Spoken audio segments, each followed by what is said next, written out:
All right, cool. Dr. Mike here, Foothills Chiropractic. I want to go over some cool things that I've discovered and learned and found out. Going on a couple different platforms: Instagram, YouTube, Facebook. On my Facebook page. If you're not, let's do this actually. This likes to be a little better.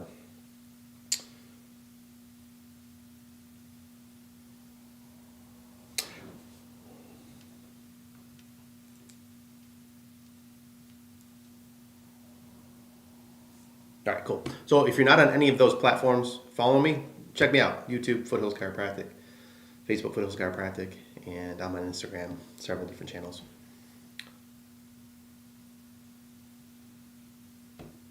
So anyways, let's get going. Got a couple things I want to share with you. So I'm wearing my Eastside High School hat. It's a playoff game for Eastside High School. They play Bishop England Catholic School out of Charleston. We'll see how it goes. It's a home game, so we'll get to go watch them. Could be the last game of the year. They've been pretty ravaged by injuries this year, to be honest. But we'll see how it goes. So the interesting thing that made me think of this, thinking about the game, is there's a movie called White Men Can't Jump. Great movie from like the early '90s. I won't say great movie. It's got some good scenes in it. It's got some good basketball stuff. But there's a scene with Rosie Perez, the actress, is also in it, and the Eastside game tonight made me think of this. She says they're talking about winning and losing, and she says something really that was pretty funny at the time, but it's really insightful. She says, sometimes when you win, you really lose. And sometimes when you lose, you really win. And sometimes when you tie, you really win or lose. And sometimes when you win or lose, you really tie. And it's kind of a ditzy comment, but that's really true in a lot of our areas of life. Sometimes when you win, you really lose. And sometimes when you lose, you really win. And, it's all a matter of perspective and just keeping balance and not getting too emotionally attached to either outcome. Because it just is. And that's something I'm trying to impart to my kids is it's not don't care, because you should care and do your best and try and win. But don't get too hung up with if you win or if you lose. It just is, and just move on to the next thing. Just be. A great superpower we could all, and this is for me in business, and this is for me in life in general, and this is something you could use in life too. A great superpower would be complete and overwhelming and 100% indifference to the outcome, no matter what we're talking about. Very often in business, if I'm talking to a prospective patient, I really want to convert them and I really want to get them under care, because A, it would be in their best interest, and B, it's great for the business too. I'm not going to lie. But when I become too attached to whether they start care or not, or whether they follow through with care, definitely causes me emotional issues. So attachment is a terrible thing, and being indifferent. And that's true really with chiropractic, practicing chiropractic. Because if you think about it, I don't have any control over how fast the person heals or what happens with them. So why would I be emotionally attached to what happens once I do the adjustment? I'm going to give them the very best adjustment, and then I'm going to detach. Because I know the outcome's probably going to be really good. But I have no control over that, so I shouldn't really be emotionally attached to that. So indifference, it can be very, very key. And as a dude, and as a guy who's raising two sons, because I definitely did not have this skill mastered when I was a teenager. Indifference and aloofness, I hear, the opposite sex finds very appealing. So for my young boys, and they do a good job of it just instinctively, because they just don't care, because they really just don't care. But indifference for them is going to become very attractive. And that's true if you're in business. If you meet with a client and you really just have that indifference, like they're almost going to kind of lean in and be like, you really don't care if I become a client? So anyways, indifference can be huge. Pitter patter, let's get at her. I'm just saying, like, get her done. So anyways, on to the next thing. So it can be very healthy to have indifference. And it can be very healthy to not be attached emotionally to the outcomes. Because emotions, my good friend and my mentor and my coach, Dr. Alok Trivedi, he says emotions cause chaos. So think about that and practice that. When you get too emotionally charged about anything, it creates chaos in your life. So try to control your emotions, and I'll do the same. We'll make a deal. We'll both do it.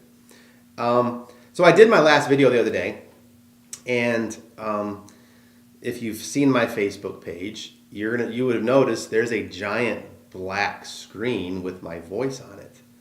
And that's because when I did my video, the little thing that I used to control it and to run the live stream, I must have hit something and didn't record the video. So the point is, though, again, keeping emotions in check. I wasn't too devastated. If you talked to me a few years ago, I did that, I would have been completely like flustered, and I would have been out of sorts the rest of the day and yada yada. But the reality is sometimes things just don't work out. And sometimes things you're trying don't work out. So you improvise and you just deal with it. So luckily I have my alternate phone is recording my Facebook or Instagram live stream. So I was able to still get the video, and I'm making little short clips of that thing the other day. But sometimes things just don't work out. And you just kind of gotta roll with it. Don't be emotional. Just it is what it is. Just like the boys' game tonight, win or lose, it just is, and you just roll with it. So here's a cool thing. Another Dan Kennedy quote, because I love Dan Kennedy. He is the guru's guru of marketing, but he's got some incredibly sage wisdom and some sage pieces of advice that he shares.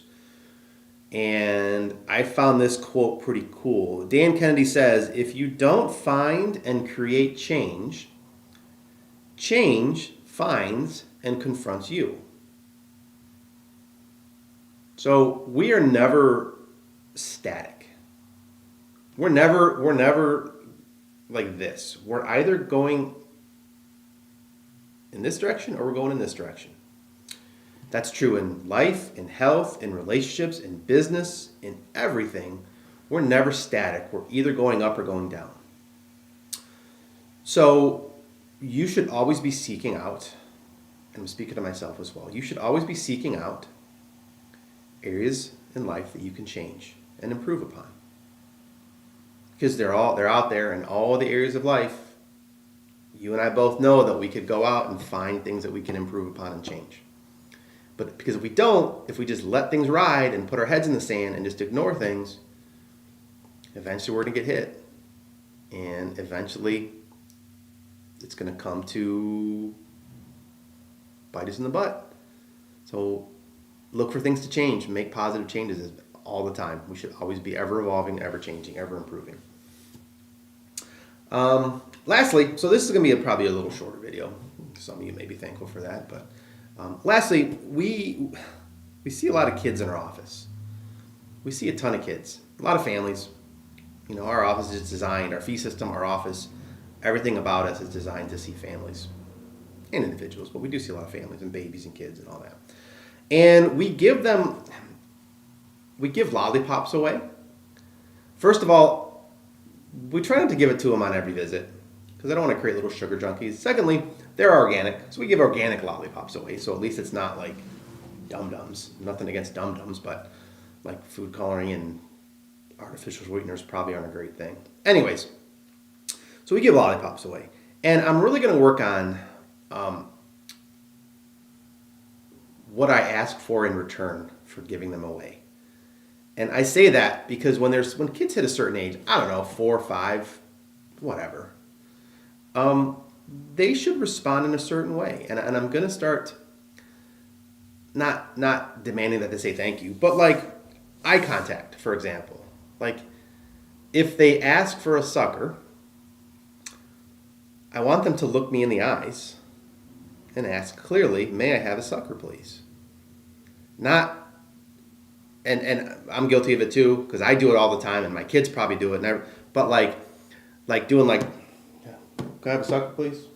Like no voice inflection, no communication, no eye contact. And I'm really trying to work with my kids, and especially the younger kids in my office. Like when you speak to somebody, eye contact is huge, because nobody has that anymore. Eye contact.